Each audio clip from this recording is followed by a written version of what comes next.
altos de la ladera de Weimar, en el camino que va hasta Nocheza y a Izaña, con un buen amigo, con el amigo Manuel Alonso, Manolo para todos. Sí, señor, ¿qué tal? Y bueno, y Manolo tiene una particularidad porque es un hombre polifacético, ¿no? Porque tú tienes, a lo largo de tu existencia vital, tienes distintas etapas, primero como docente, como geógrafo y como montañero. ¿Por cuál de ellas te decanta? ¿Cuál sería tu favorita? Pues, para hacer la primera pregunta me va a fastidiar. Pues no sé, porque me gusta todo. He tenido la suerte de que me he dedicado a la docencia y con el tiempo me he dado cuenta que me gusta mucho, pero he tenido la suerte de que he conjuntado lo que es la docencia con lo que a mí me gusta, que es la geografía, que es el paisaje. Y entonces no te puedo decir a quién quieres más, papá o mamá, pues a los dos porque van unidos, ¿sabes? Y lo de montañismo, pues ya tú ves, ¿no? Va unido. Es decir, he tenido la suerte de dedicarme a 3 cosas que me han gustado mucho. Y una por ahí que quedó, la del fútbol, pero bueno, que fue de paso, que no me hacía feliz y que tuve la suerte de dejarlo también. Es verdad. No, porque la verdad que, como bien tú comentas, ¿no? Tú hiciste geografía en su momento, luego fuiste docente en diversos institutos de Tenerife durante muchos años. Y de las Islas Canarias. ¿También? ¿Estuviste fuera también? Estuve en Lanzarote, estuve en Gran Canaria, estuve en La Palma, así, bueno, eso me sirvió para conocerlo. ¿No? Es que, por eso te digo que he tenido suerte. O sea, tú si volvieras a nacer, volverías a ser docente. Sí. Igual hay cosas que no haría, por supuesto, pero... ¿El fútbol, por ejemplo? Pues sí, a lo mejor, fíjate.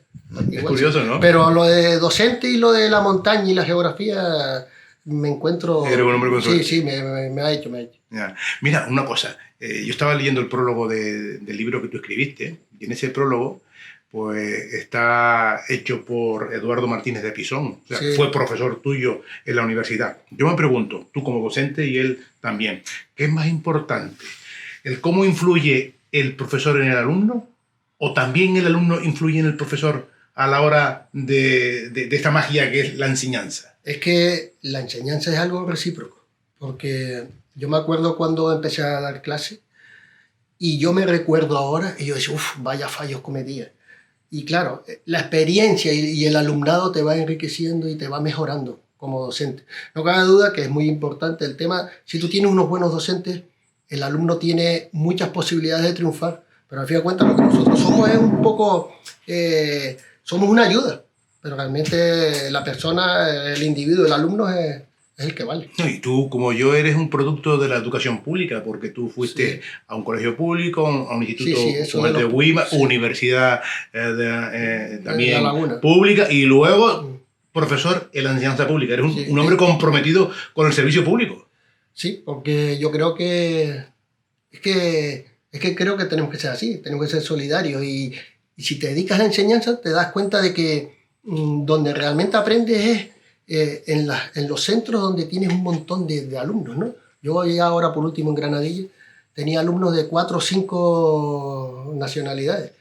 Y yo cuando empezaba... Tiene que ser eso una experiencia. Claro, cuando yo empezaba el curso decía, ay, mi madre la que me espera.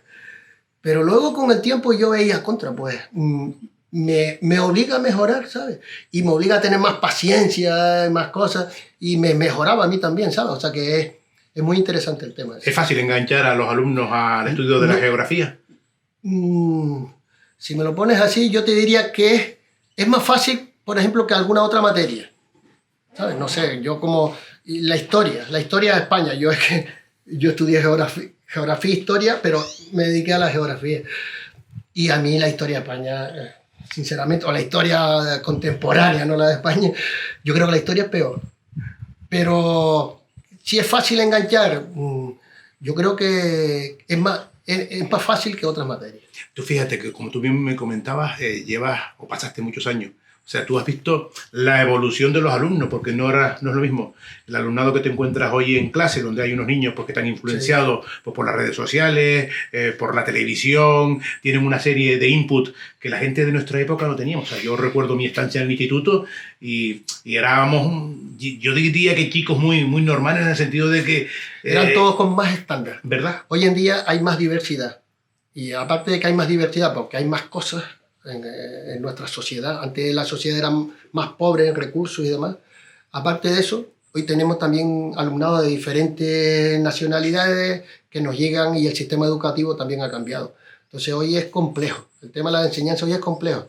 ¿Cuál es el problema? Que yo creo, uno de los problemas, que yo creo que para ser docente hoy en día hay que ser vocacional. Porque hay mucha gente que entiende el tema de la docencia como un escape, para oposiciones. Como una salida laboral. Claro, yo sé inglés, pues yo me presento a profesor de inglés. Claro, eso tiene su problema. Yo creo que el alumno no es tonto y él se da cuenta de que cuando le estás hablando de algo, que a ti te gusta lo que le estás diciendo. Y eso yo creo que es importante. Sí, no cabe la menor duda que si tú estás implicado en lo que haces. Yo, por ejemplo, yo soy profesor, yo soy maestro. Yo hice profesorado de GB con la antigua ley de Villar-Palacín del año 73 y nunca la he ejercido. ¿Por qué? Porque considero que no soy una persona apta para dar clases. Yo llegué casi un poco por... Es una anécdota, la puedo contar. Javi Mesa, yo quería seguir jugando a la pelota, al fútbol. Cuando tenía 17 años, bueno, le daba con la zurda bien y yo me quería dedicar al fútbol. Y yo cogí, yo suspendo 3 o 4 asignaturas y no voy a la universidad, porque entonces me tengo que ir para la laguna. Total, que aprobé y me fui para allá. Y entonces le pregunté a Javi, pero Javi, si a mí lo único que me gusta es caminar por ahí, por encima de las tarjeas, cuando eso íbamos por las tarjeas, a caminar por ahí al monte y tal, con mi abuelo, cuando yo era pequeño. Y me dice, pues estudia geografía, eso está relacionado con las plantas y todo eso. Y por ahí. Y tuve la suerte porque se lo debo a Javi. Eso fue toda una epifanía. Sí. Mira, Manolo, y la educación. Nosotros tuvimos suerte, ¿no? Porque somos, como dije antes, producto de la educación pública. Y para mí la educación fue un ascensor social, en el sentido de que gracias a esa educación que recibimos, oye, pues más o menos los trabajos que yo he tenido han sido unos trabajos que me han permitido pues, tener un nivel de vida digno.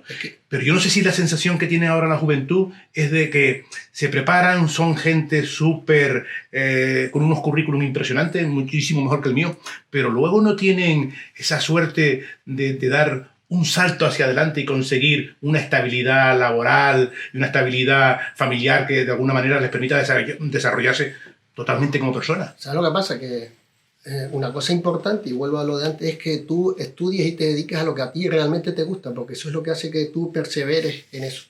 Pero hay mucha gente que estudia cosas porque el padre y luego también la sociedad no ayuda, no te estimula, ¿no? Y hay mucha gente que se queda en el camino. Muchísimo. Y eso es complicado. Tienes que tener buenos maestros. Y yo, afortunadamente, yo tuve de todo, no buenos y malos, ¿no? Pero evidentemente te acuerdas de lo positivo. No, yo me acuerdo de los buenos. De lo positivo. Y de los malos también me acuerdo. Los para no repetir errores. Pero no te lo voy a decir quiénes son. Pero sí, porque yo tuve a Eduardo Martínez de Pisón. Pero es que... También, te marcó, ¿eh? Claro, Eduardo no subía al Teide. Pero luego tuve a Leoncio Afonso, un señor que tenía una colección de diapositivas impresionante, de más de 10.000 diapositivas de Canarias. Luego tuve a Vladimiro Brito también, con el tema de la política, el tema de la política, que estuvo muy metido en agricultura. Nos hablaba siempre del plátano y de Cuba. Sí. Pero luego tuve también, a Teleforo Bravo, ¿no? Y este tipo de gente, ¿no? Que tuviste... Claro, entonces tenía que gustarme. Peso pesado. Tenía que gustarme sí o sí. Mira, Manolo, ¿y un geógrafo qué hace? Cuéntame a ver eso, porque... Pues caminar y disfrutar de la Tierra. La geografía es la que estudia la descripción de la Tierra. Es una ciencia multidisciplinar, ¿sabes? Porque hay geografía humana, geografía física, la geomorfología. Entonces es una ciencia que estudia, que te describe la Tierra, pero para eso tiene que tocar diferentes elementos, como es el relieve, la formación del relieve. O sea, tú ves un paisaje, estudia el paisaje. Pero para estudiar el paisaje tú tienes que tener en cuenta cómo se forma ese paisaje, el relieve, cómo actúan los agentes erosivos, el agua, tal, y luego las plantas, los animales. Una ciencia multidisciplinar. Está claro que está muy relacionado con todo lo que es el tema de la montaña que a ti tanto te apasiona. Claro. O sea, que tú tuviste la suerte de poder alinear los planetas de tal manera yo no sé cómo lo hice, pero sí. No, yo esa suerte no la he tenido, ¿no? Porque yo creo que también suerte hay que buscarla. Y luego también tener a la gente a tu lado que te ayude, ¿no? Pues yo siempre me acuerdo de mi familia, ¿no? De mi mujer, por ejemplo, que yo me voy de viaje, me aguanta un mes y cuando vengo como nuevo, ¿sabes? Entonces es un poco de todo. El último viaje fue a la India, me estuviste comentando. Sí, en agosto pasado. Porque esa es otra de tus facetas, la viajera. Sí, estuve, a ver, el montañismo, sí, yo intento subir montañas, pero por ejemplo en agosto subí una de 5.000 y pico, pero otra de 6.000, pues me quedé por el camino, no pude, pues no podía. Y yo he subido ¿Cómo se vive eso? ¿Cómo se vive eso? Es decir, la frustración de no poder alcanzar la cima. Pues mira, te voy a decir... ¿Es mejor eso que el llegar arriba o el saber, oye, este es mi límite? No, te voy a decir, yo he subido, también depende del momento, ¿no? Cuando tú subes ya 6 o 7, 6.000, tú dices, wow, al principio los primeros dices, wow, soy una maravilla, pero luego te das cuenta de que no, que eres ¿sabes?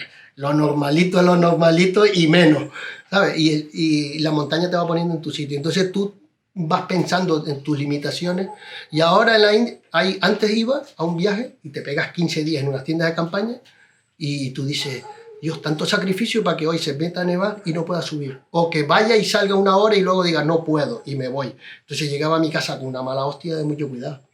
Pero ahora ya es que voy y es lo que te iba a decir, ¿no? Ya no vas con mala eso, ¿no? Porque disfrutas del viaje. Y tú dices, bueno, subí la de 5.000, no subí la de 6.000 porque no puedo ya. Y porque ¿sabes? Porque me pesaba el culo, no puedo más. Y disfruto de ese momento y de la experiencia. Y ya lo vives de otra manera, ya no es con frustración. Y además te das cuenta de que el disfrute no está cuando llegas arriba, sino que cuando vas en el camino, ¿no? Porque cuando tú ves la cima ahí que está a 200 metros, cuando estás disfrutando. ¡Wow, qué guay! Te sube una adrenalina, es algo impresionante. Te voy a preguntar, ¿qué se siente? Es una adrenalina, no te lo puedes describir, tienes que ir, ¿sabes? Pero cuando estás. Pero una vez que llegas, ya lo único que llega es sacarte la foto y miras para abajo y dices, mi madre, pues vámonos, que se hace tarde. O sea, el disfrute está en el camino. Aunque suene medio sí, palabrería, pero la alegría se lo preguntas tú a todos los montañeros y es ese momento anterior, cuando tú ves que estás ahí o que está tu compañero y te hace así y tal, esa es la alegría, ¿no? Esa paz interior y tal. Y te acuerdas de tu gente, de lo que te ha ayudado. Me caché en la mano. Pero luego ya allí en la cumbre, ¡ay, qué bonito! Lo miras, a veces miras y tienes la mente tan nublada que no te das cuenta, porque después ves una fotografía y dices, uy, aquello estaba allí, no te enteras, ¿sabes? Entonces... Vas en una nube. Claro, pero eso es así, por lo menos para mí, ¿no? Y ya uno se ha dado cuenta de que tienes que disfrutar. Incluso ahora, cuando fui a la India, pues yo voy a la montaña, sí, 18 días fui con un grupo, pero luego me quedé solo allí por la India. Y yo te digo que yo, en los 12 días que estuve solo en la India, disfruté un montón. Me cogí otro avión allí y me fui a varias ciudades y tal, y me fui al Ganges y alquilé un barquito para mí solo y estuve navegando por el Ganges. Vi como aquella gente te da cuenta en la vida, ¿no? Cómo tiran aquello allí, el olor que te da carne, sí. ¿Sabes? Y aquello te llena un montón, ¿sabes? Entonces, no es solo la montaña y es el viaje, ¿sabes? El salir de tu zona aquí y hacer un viaje y ver a otra gente y pasar algunas dificultades, porque las pasas, y eso te hace un montón, porque luego cuando vienes, todo esto aquí es relativo, porque me doy en un dedo, ¿y quién más da? Es que tú me lo planteas casi en términos machadianos, ¿no? Eso de caminante no hay camino, se hace camino al andar, un poco más o menos lo que tú me estás diciendo. No, yo te digo una cosa, yo envidio a la gente, la envidia sana, que pueden salir y viajar, ¿sabes? Aquí hay montañeros que viajan mucho y yo es que, vamos, si yo tuviera ahora 40 años o 30... Y la cartera llena de billetes, sí, porque no es un deporte barato. No, es muy caro. Muy caro, no solo el billete, sino que también el material. Me estabas comentando antes. Claro, unas botas para un 6.000 te pueden costar bien de 500 para arriba. Y si ya haces montaña, yo sé, como esta gente profesionales, pues ya son botas de 800. Pero es tu vida la que está dentro de la bota. O sea, en el sentido de que tienes que tener un buen material. Claro, tienes que tener buen material, ¿no? Yo he tenido congelaciones y he tenido problemas en los pies. Pero como Juanito Oyarzábal, a punto de... No, ese está en otro nivel. Mira, ¿qué te iba a decir yo? A mí lo que también me fascina del tema es los momentos que se pasan en los campamentos, previo a subir, como la convivencia. Porque no es fácil, o sea, ahí cada uno es hijo de su padre y de su madre, y tú estás metido en una tienda de campaña, con un temporal metido dentro, y tienes que convivir con esas personas. Hay muchas cosas que te las tragas. Pero claro, hay que hacer una diferencia. Cuando vas con un grupo, porque por ejemplo, cuando la montaña, cuando fuimos a la India, a Nepal, hace un par de años hicimos un 6.000 Y entonces fuimos con Aragón Aventura, que es una empresa, y cogimos a 14 personas. Entonces esas 14 personas... Desconocidos. Claro, que tú no los conoces.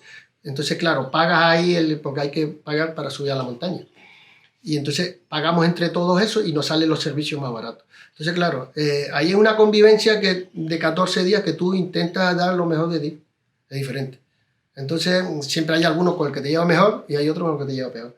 Y luego está lo mejor, que es ir con un amigo, con dos, que yo he tenido la suerte de ir, por ejemplo, a Pakistán, fui con Adrián y tuvimos un montón de aventuras allí difíciles, pero claro, como ibas con una persona que era tu amigo, eso te ayuda un montón. O por ejemplo, cuando vamos a los Alpes y tal con los amigos, es otra cosa, ¿no? Te metes en una caravana, los tres, es acojonante, ¿no? Dormir en una caravana de esa y en un camping de aquello, y por la noche, las aventuras, esto empieza uno a contar. Y eso da para un buen libro. Sí, pero el que quiera que lo escriba. No, pues estuve leyendo tu libro. Bueno, el prólogo, evidentemente, viendo todo lo que son. Es más bien una guía para guía. Disfrutar. Es lo que digo yo. Esto es para llevarlo en la mochila o para cuando vas a hacer un pateo pues, por cualquier lado de los senderos. Yo no, barranquismo no, porque ya eso se escapa de mis posibilidades. Pero sí para hacer cualquiera de los senderos que tenemos en el valle. Que te sirva de anotación para luego tú tener unas nociones sobre eso. E incluso como te trae también algún dato histórico y tal, pues un poco para valorarlo, porque no hay gente que camina por ahí y no se da cuenta de lo que... Me gustó mucho una cita que haces aquí de Juan Rulfo, que le preguntaron que por qué escribió Pedro Páramo, y él respondió pues porque no los encontraba en las bibliotecas. O sea, este libro, tú decías lo mismo, que lo escribiste porque... Es el primero, porque yo creo que no hay nada sobre... Me imagino que saldrá, espero que salgan más y que haya gente que... Es curioso, pero los mejores libros de senderismo sobre Canarias están editados en Alemania, no están editados ni siquiera aquí en las islas. O sea, a ellos siempre tuvieron más esa cultura de caminar, descubrir y hacer, y nosotros hemos empezado un poco tarde, la sensación. Sí, es que, por ejemplo, tú vas a los Alpes en Francia, hay una cultura de la montaña impresionante, pero más que de la montaña es de respeto al medio natural, ¿sabes? Ya quitándonos el tema de la montaña, es el respeto al medio natural. Ves a familias que salen con los niños y a cada momento, ¿no? Y tú vas a la península y ves también... Y eso es lo que yo echo de menos aquí, que no veo que... parece que se está dando un poquito, pero yo veo aquí que hay una falta de educación ambiental muy grande, ¿sabes? La gente tira la basura y se piensa que los barrenderos están para hacerte el favor de quitarte la basura. Y luego cuando vas por ahí, los clean y esto, ¿sabes? Hay una falta de educación ambiental y eso en la península, sobre todo en Francia, nos llevan años luz. Es como lo de las bolsitas de perros.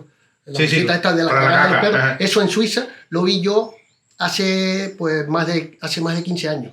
Y yo nunca pensaba que yo en el puerto esto. Y ahora en el puerto lo veo, ¿sabes? Yo nunca lo hacía. Mi perro lo soltaba por aquí y tal. Y una bolsa, pero es que yo veía las bolsas en la calle.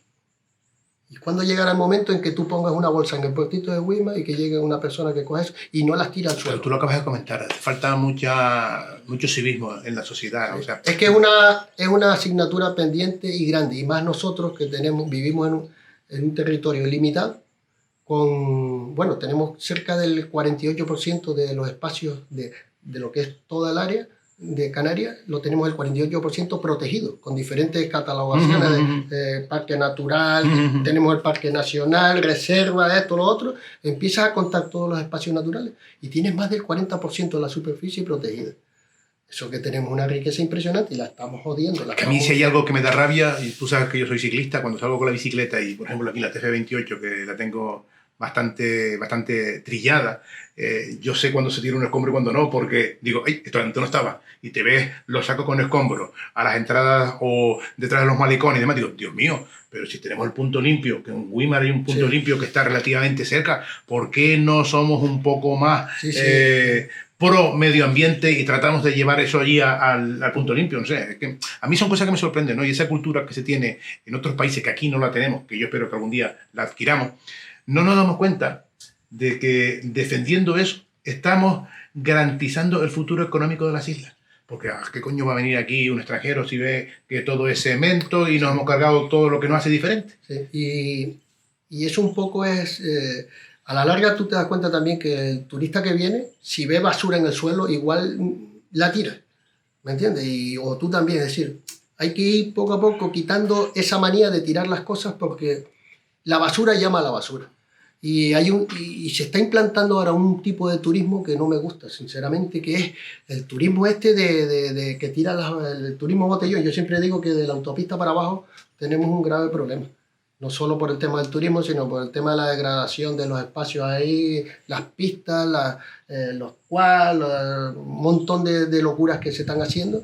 Y bueno, el pilón 1 y el pilón 2, ya lo tienes, ¿no? Todo lo que es la zona de medianía para abajo se la están llevando. Manolo, ¿qué es más peligroso? ¿La subida o la bajada de la montaña? Pues yo creo que la bajada. De hecho, casi todos los accidentes se producen en la bajada. Y, hombre, la subida, sí, también, pero generalmente la bajada. Estábamos hablando hace un ratito sobre todo el tema de la basura y demás, y por lo que yo he podido leer y observar, la subida de Everest, que se ha convertido en una turistificación en el cual pues mucha gente sin preparación y simplemente porque tienen dinero suficiente como para permitírselo, pues lo que ha ocasionado es que todo aquello esté lleno de restos, de basura. Sí, bueno, nosotros... ¿Qué piensas sobre eso? ¿Qué pienso? Nosotros estuvimos, creo que fue cuando estuvimos en Nepal, en el 2023, estuvimos por allí, por el campo base, y realmente yo no vi tanta basura, de ello porque yo no llegué exactamente allí, ¿no? No llegué justo, no me metí a lo mejor hacia adentro. Pero, ¿qué es lo que pienso? Pues la lógica de la masificación. Es que hoy en día el Everest es como un punto, ha perdido un poco la magia, ¿no? Y lo han dulcificado. Porque con todas las empresas que hay que es un negocio, vamos, es un negocio, te ponen las comodidades. Entonces, claro, se ha abierto al gran público. Antes, llegar al campo base requería, pues no sé, 15 días de caminatas duras y tal. Te lo puede decir la gente que iba antes, ¿no? Pero ahora, una de las cosas que me sorprendió es que ibas por los lodges, por los sitios donde te quedabas, y te puedes quedar un par de días en tiendas de campaña, pero muchas veces te quedabas en esas casas de la gente de allí. Uh-huh. Y, de los Sherpas. Sí, y por la noche, pues una de las noches nos prepararon una pizza. O sea y tú dices, pero bueno, ¿y cómo es que aquí podemos comernos una pizza, no? Y entonces, claro, el acercar el Everest a la vida mundana, pues hace que vaya más gente. Entonces aquello sí se ha convertido, ha perdido un poco la magia. Es que da la sensación de que todos vamos a los mismos sitios, ¿no? O sea, yo estuve en Granada hace 3 semanas y en lo que es el Albaicín protestaba la gente, de hecho había carteles en contra del turismo. Aquí estamos sufriendo también la turistificación, o sea, yo creo que tiene que haber algún cambio, ¿no? Sí, lo que pasa es que el tema de la montaña en concreto se ha convertido hoy en día como una moda. Hay mucha gente que va a la montaña. Una moda cara. Una moda cara, pero es que hay mucha gente que tiene mucho dinero. Y entonces, con tal de sacarse la foto y abrir los brazos y decir, estuve en el Everest, y luego sacarle negocio a eso, ¿sabes? No vas porque te guste la montaña y disfrutes de eso, sino que vas porque lo que te interesa es la cumbre. Y muchas veces es lo que estábamos hablando, ¿no? Que tú puedes disfrutar también haciendo el trekking y llegas allí, que no subes una montaña, bueno, no la subes, pero ves otro tipo de paisaje. A mí que me gusta la geografía, oye, pues ves un glaciar, cómo ha ido disminuyendo el tema del cambio climático, sí. Cosas interesantes, ¿no? La gente que saca fotos, pero hay gente que va solo a sacarse la foto. Postureo. Y claro, y como tiene mucho dinero, pues coge un Sherpa que te lleve 4 bombonas, que tiene su mérito subir, pero de esa manera... Sí, pero se pierde la magia, ¿no? De la sensación de que se ha quedado atrás la aventura. Claro, que se pierde la magia porque está todo muy masticado y eso conlleva que haya mucha gente. Y claro, cuando tú vas a una montaña, lo que menos te puedes encontrar es una hilera de gente. Y eso es sorprendente. Es un coñazo, ¿no? Es que ahora mismo tú vas al Teide y una de las críticas que yo hago es que el volcán... Es una de las cosas que te iba a comentar. Sí, me voy a meter en camisa de 11 varas, pero bueno. Es una de las cosas que me llama mucho la atención, ¿no? Porque estamos poniendo un cupo para la gente que sube caminando y todo esto, ¿vale? Pero es que yo creo que también una empresa como Volcano y el Cabildo debería de controlar también el número de personas que suben al día al Teide, porque ellos dan 40 viajes y no dan más. Y claro, no interesa porque ganan menos dinero. Pero es que tú subes caminando y luego te encuentras allí, cuando llegas a la Rambleta, te encuentras a 100 personas y tú dices, pero bueno, durante el camino te encuentras a 4 o 5 horas y está muy bien eso de restringir y tal. Pero luego allí te encuentras a 100. Y claro, esas 100 te vienen de un montón de sitios y te cogen el permisito ese del sendero Telefono Bravo, te lo cogen con 3 meses. Y claro, ellos suben cómodamente de allí arriba y en chancletas y este tipo de cosas. Y lo del Everest, pues más o menos igual, ¿no? O sea, subir una montaña y encontrarte arriba, en la cumbre, un montón de gente, no tiene sentido. Pierde un poco de más. No tiene sentido. Es que es lo que yo te quería comentar, o sea, hablando de los espacios naturales de las islas y demás, nosotros tenemos reservado, pues para el día 19 de julio, yo nunca he bajado el Barranco de Máscara, la vamos a bajar por primera vez, y si no pagas luego el barco de regreso, claro, no te dejan bajar. Eso es otra de las cosas. Estamos hablando del Teide, pero luego la problemática es más amplia. Porque es la privatización de los espacios naturales. Estamos privatizando muchos espacios naturales, que hay que controlarlo, que hay que tomar medidas. Todo de acuerdo. Pero, punto uno, yo creo que eso hay que pensarlo, hay que consensuarlo. Pero si solo lo decide un organismo, llámese Cabildo, el que sea, ahí puede entrar el parámetro de la especulación. Es que Entonces, la privatización, por ejemplo, del Barranco de Máscara, te ponen tu casco, te bajan. No se tiene en cuenta a lo mejor que tú eres un montañero y que para bajar el Barranco Máscara ponerse un casco. Bueno, sí, pero es que tú te puede caer una piedra ahora mismo aquí también. Entonces te hacen bajar, pero encima si después tú quieres subir, no puedes subir, tienes que salir en barco.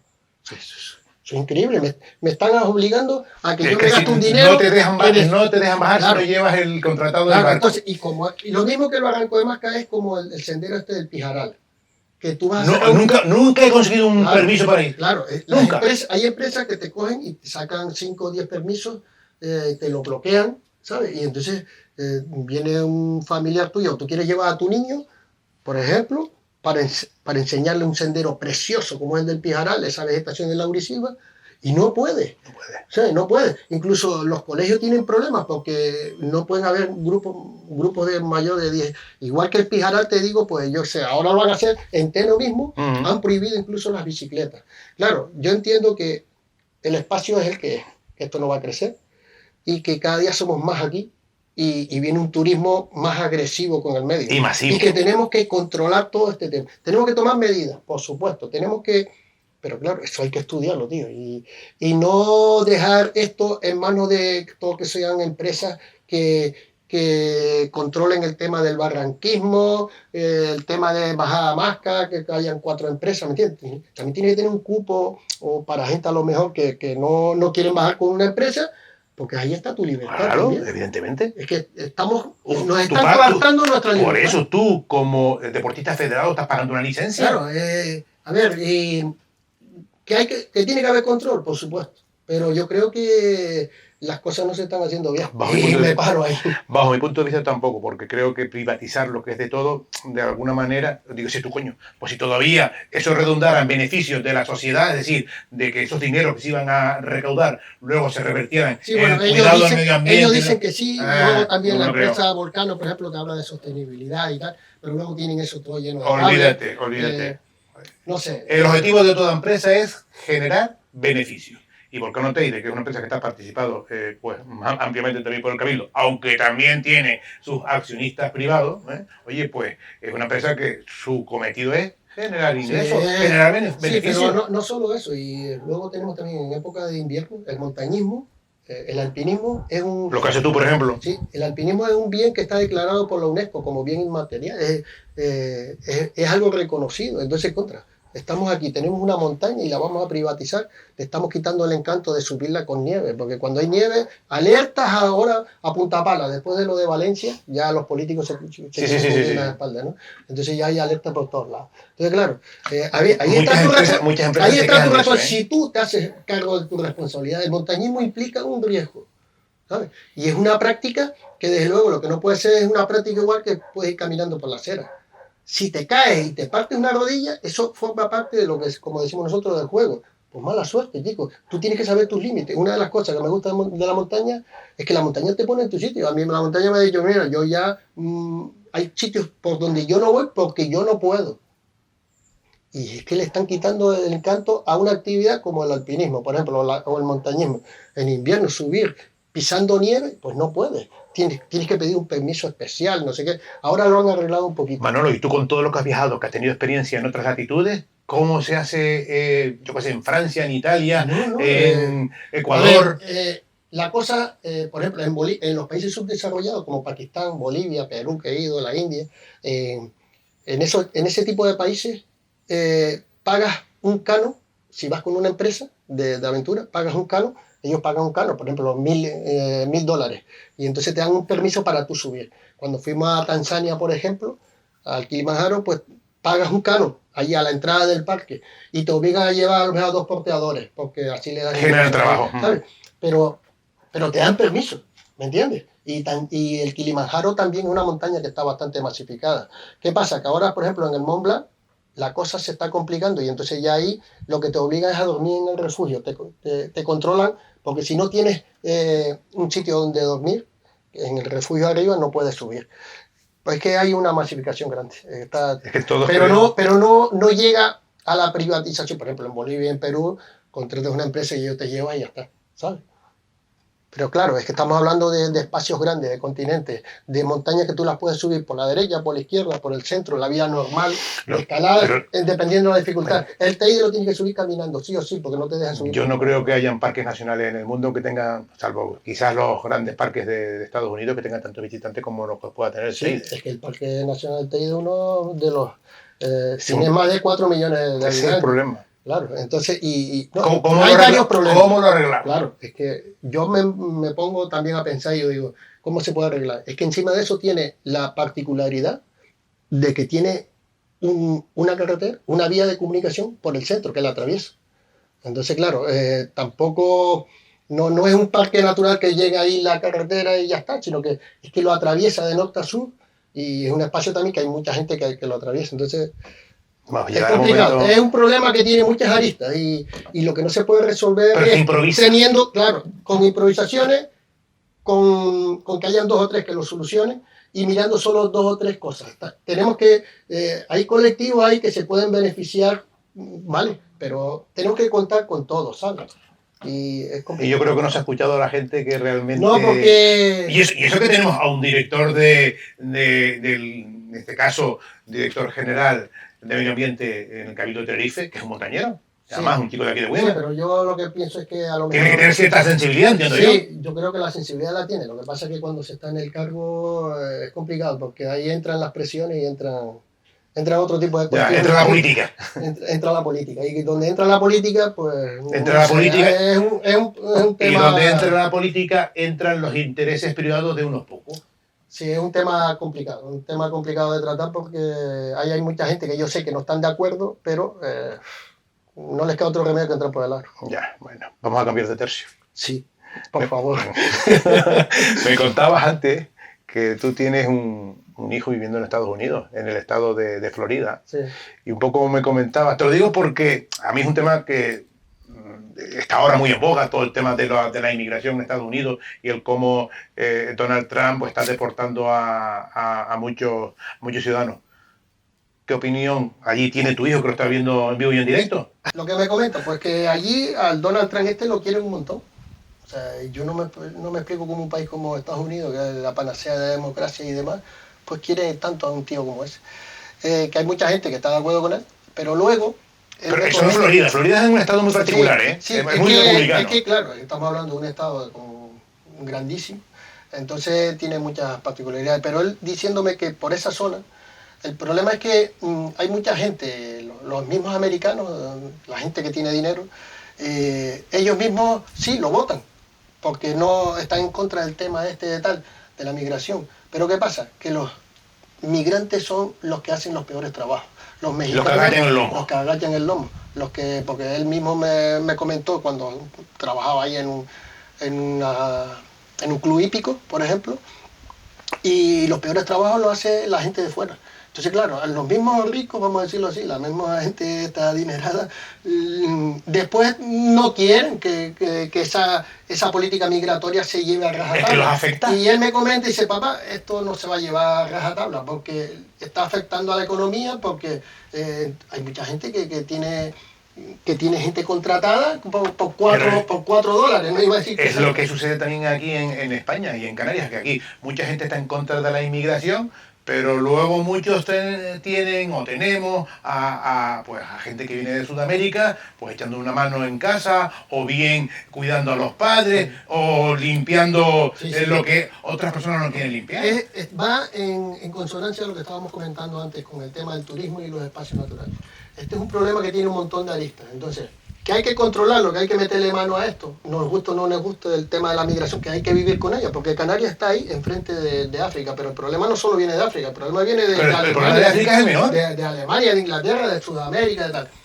Es un problema con el que tenemos que convivir y es un problema que hay que sopesarlo bien, porque no se pueden tomar políticas drásticas, porque tú no puedes decir no a las migraciones, porque es lo ¿Tú que eres estamos geógrafo? hablando. Sí, pero por ejemplo... El hombre ha emigrado toda la vida.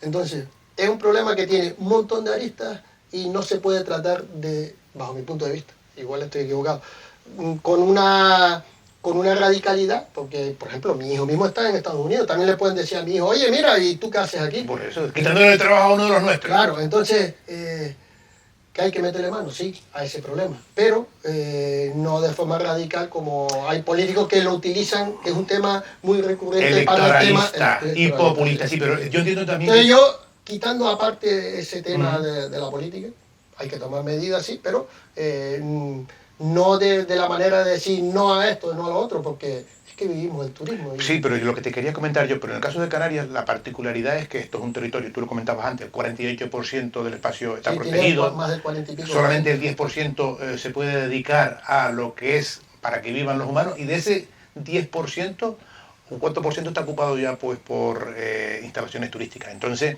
tenemos una serie de limitaciones. Claro, es que después hay otra cosa. Eso lo estudia la geografía. Sí, eso entra dentro de la geografía humana, pero yo soy de la geografía física. Bajo mi punto de vista, es que le echamos culpa a una persona que viene para buscarse la vida. Total. Vale. Pero es que yo creo que ahí no está el foco, porque el foco está en que en un organismo tipo cabildo, tipo ayuntamiento, que le da permiso a un empresario que haga Cuna del Alma con 1.500 por camas. ejemplo. Entonces, si tienes más camas turísticas, van a necesita venir más gente, más turismo.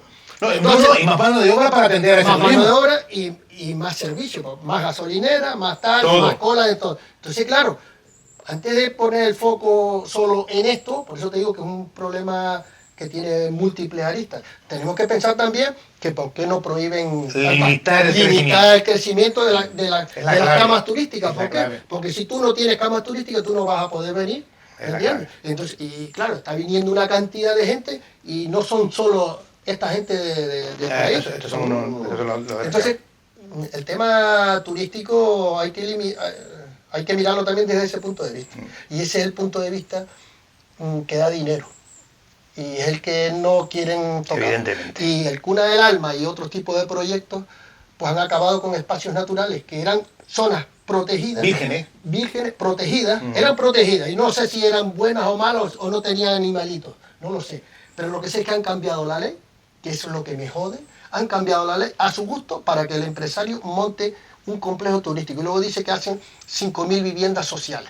Bueno, a ver, es que nos toman por tontos. Total. Te van a hacer, es como lo del famoso proyecto del Palmetto, ¿te acuerdas de Plasencia? Que iban a hacer un canal con palmeras navegable y todo esto. Bueno, pues las 5.000 habitaciones esas que van a hacer ahí, porque son habitaciones donde meten gente social y tal. Eso son como cuando, eso es para vender el proyecto, eso, como lo del pilón 1 y el pilón 2. Como cuando los grandes empresarios agrícolas del sur hacían barracones, que eran prácticamente goros, para atraer gente a la comer y meterlas allí, para tapar las tierras. Manolo, no me gustaría terminar esta entrevista sin hablar de un tema que a nosotros, desde el empaquetado, nos preocupa, y es la instalación de esos campos eólicos que se quieren montar tanto en Fasnia, en los aerogeneradores, tanto en Fasnia como en Güímar, Pilón 1 y Pilón 2, porque la afección es importante, no solamente desde el punto de vista visual, sino que de lo que supone la transformación del paisaje. Y quiero conocer tu opinión a ese respecto. Mira, yo tuve conocimiento de esto hace bastantes meses, y de entrada me preocupó muchísimo, porque digo, esto lo quieren hacer de la noche a la mañana, y se va a hacer. pero afortunadamente, y eso es una cosa que quiero remarcarla, hay asociaciones aquí en la zona de Agache, organismos como el ayuntamiento, movimientos vecinales que se han movido mucho y están todos en contra, porque es una aberración, porque no solo es que te monte el molino ese, ¿no? Sino que es luego todo lo que trae consigo, que es la pista de tierra, las zonas de cable aéreo y soterrado, luego en las tomas algunas casetas que tienen que hacer también, porque yo obras mayores. Sí, ¿sabes? Entonces todo eso va a modificar. Hay espacios que tienen yacimientos y luego está la afección a las aves, que parece una tontería esto que tú dices, pues mira, es que este ecologista, yo no es que sea un ecologista acérrimo, pero hay una cosa, yo lo he vivido en la zona de Arico, que hay un montón de molinos, te lo puedo decir porque yo lo he visto y por eso lo hablo. Haciendo barranquismo hemos visto que hay un montón de barrancos de Arico cerca de esos molinos que están llenos de escombros porque las palas cuando hacen esas pistas tiran los escombros hacia los barrancos. Entonces han cambiado todo el hábitat. Y hay un par de aves ahí en la zona de Arico que se han dado cuenta de que ahora esta gente... Los ornitólogos. Sí, que eso ha cambiado. Incluso las mismas plantas, ya te lo puedo decir los botánicos, Octavio por ejemplo, bueno, todas esas plantas han quedado pero tapadas completamente. El barranco ha cambiado su fisonomía y eso es también algo, bueno, por no decirte que el mismo arco ese de la puente que está por ahí, ¿sabes? Todo ese tipo de cuestiones que yo creo que no se han tenido en cuenta, sino que han cogido y han querido meter con calzador este tema. Es que no solamente es el impacto visual, sino lo que tú bien comentas. Sí, no, y luego el impacto visual, pero bueno, es que si seguimos así, la zona de medianía, que son bancales, que es un terreno que tiene incluso propietarios que ellos dicen, pero bueno, nos lo van a expropiar pagándonos 4 perros, porque la gente se ha enterado de la noche a la mañana y han querido hacerlo deprisa y corriendo y saltándose incluso los estudios de impacto ambiental. Menos mal que se han encontrado con la gente de frente, ¿no? En el sentido de que ha habido una movilización vecinal. Sí. Y a mí una cosa que me agrada y me sorprende es que por lo menos en Agache, la lucha está liderada por mujeres. Bueno, yo no sé si son mujeres o no, pero yo te digo que hay movimientos vecinales fuertes. Me gusta porque DISA, que vamos a ver, siempre lo decimos aquí en el empaquetado, nosotros no estamos en contra de las energías renovables, ni muchísimo menos.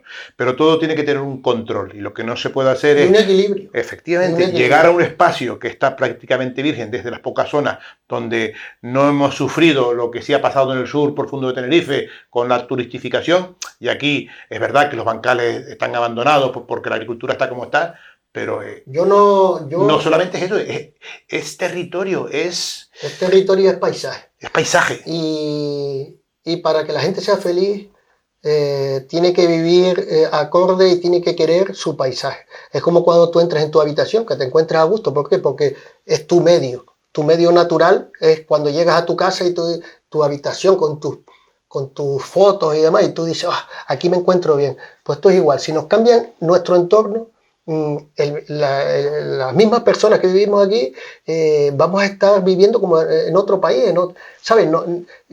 Nuestra felicidad, que eso es salud, ¿sabes? El encontrarte a gusto con el paisaje, eso es salud y eso va a cambiar.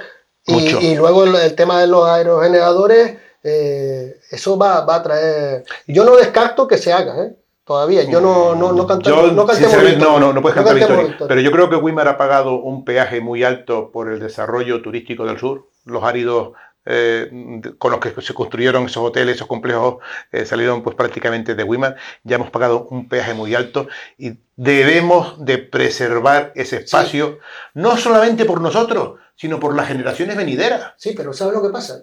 Que eso es verdad. Pero yo pienso de que afortunadamente Wimar, o hasta hace un par de años, ha tenido la oportunidad, y yo creo que la tiene todavía, de llevar un desarrollo sostenible. ¿Por qué? Porque tenemos el ejemplo de Candelaria, que ha crecido un montón, se lo está comiendo. Candelaria ha perdido un poco su identidad. Entonces, ese desarrollo se ha convertido en una ciudad dormitorio de Santa Cruz. Entonces, tenemos el ejemplo de Candelaria. Afortunadamente, Wimar era la cabecera del valle. De los 3 municipios, Wimar era la cabecera del valle a mediados de los 50, 60 y tal. Y 80 y 90. Vale. Pues afortunadamente nos hemos quedado atrás entre comillas, lo de afortunadamente, porque ahora podemos no llevar a cabo esas políticas que han llevado a otros municipios. Yo espero que los políticos que nos están escuchando te oigan, porque sí, tienes mucha razón. De todas maneras, yo creo que sí, que se está a tiempo de no cometer los errores que han cometido otros. Y dicho esto, quiero también hacer hincapié en que, por ejemplo, ese municipio de Candelaria, que yo ahora, que pueden decir contra, ha llevado una política, bajo mi punto de vista, equivocada, de desarrollo desmesurado. Pero, afortunadamente, y tengo que decirlo, porque todo hay que decirlo, me he encontrado, y cuando estaba haciendo lo de los senderos por la zona de Candelaria, me he encontrado con que el ayuntamiento ha tenido una política de senderos y de cuidado del medio muy buena. De hecho, es el único ayuntamiento que tiene senderos homologados. Lo sé. Y tiene una red de senderos no solamente homologados, que nosotros podemos tener aquí unos cuantos, sino que los tiene cuidados. Te lo digo con fundamento porque los caminos, ¿sabes? Entonces, a mí me ha llamado mucho la atención eso, que por un lado, la concejalía, no sé si es de medio ambiente, no sé cómo, de medio natural, no sé ni cómo se llama ni quién lo lleva, pero bueno, sí, conozco a uno de los chicos que lo lleva. Creo que ahí ha llevado una política extraordinaria, ¿sabes? De sensibilidad con el tema del senderismo. Cosa que en Arafo y en Güímar no se ha hecho. Bueno, pues ahí tenemos un ejemplo, no solo no hacer las cosas negativas, sino que también coger las cosas positivas. Yo creo que es una de las medidas que en Güímar y en Arafo tenemos que llevar a cabo, que es homologar senderos. Tenemos unos cuantos, tenemos los del Malpaís, pero eso los lleva el Cabildo y demás. Sí, pero en Güímar hay, es decir, tú sabes que a mí hay uno que me encanta, que es el que va desde la Hidro hasta arriba, hasta Izaña. Sí. Está un poquito cerrado. Está muy jodido, ¿no? Es un sendero... Sí, pero un camino tradicional, es un sendero tradicional de que la gente cogía para ir a buscar leña y demás. O sea, a lo que vamos, que hay riqueza y hay posibilidades de potenciar, y no por eso. El medio natural aquí ofrece unas posibilidades impresionantes. No solo es senderismo, es barranquismo, hay un montón de cosas. También la escalada, aunque no, a lo mejor podemos tener un rocódromo. Deberíamos, porque que sea sacarle partido a un rocódromo, bueno. Lo que se trata es de hacer cosas que otros no hayan hecho. Es decir, y si aquí hay un nicho, pues para potenciar, por ejemplo, Arico, el Barranco de Ortiz, es impresionante la cantidad de vías que se han generado, y luego pues también genera indirectamente dinero al entorno, a los bares. Eso trae, Arico mismo ha crecido mucho por el tema de la restauración en Arico. Hay muchos bares que se han beneficiado. Y vivienda vacacional. Me sorprendió esta mañana, salió un artículo en El País que hablaba de los pisos turísticos que hay en España, y me sorprendió que en Arico el 11,34% de las viviendas están dedicados a turismo vacacional. Sí. Lo que pasa es que, por eso digo que estamos a tiempo, que a veces quedarse atrás no significa... perder una oportunidad. No es perder la oportunidad la tienes porque ahora puedes hacer las cosas bien y controlar todo ese tipo de cosas. Yo espero que ves esos ejemplos y vas tomando nota. Bueno, vamos a ir terminando ya esta entrevista de hoy. Yo espero que los políticos que nos estén escuchando y viendo, pues escuchen y tomen nota de las buenas palabras de Manolo. Y no me quiero despedir sin que Manolo me firme su libro. Este libro que hizo sobre senderos y barrancos del Valle de Güímar. Como decía Juan Rulfo, no estaba escrito y había que hacerlo, y en este caso lo ha hecho Manolo. Y yo lo traje hoy pues por una razón muy sencilla, porque lo tengo, pero no lo tengo firmado y dedicado. O sea que vamos a terminar el día de hoy este programa con tu firma y tu dedicatoria. ¿De acuerdo? Y ya pongo la firma y luego te lo enseño a la cámara. No hay problema. Deja ver. Es que hay que comentar la anécdota, ¿no? Y es que Manolo escribió el libro debido a que una lesión en una rodilla en una ascensión a Izaña por la caída de una piedra hizo que tuviera que pararse durante una temporada, y aprovechó ese momento pues para escribir un libro.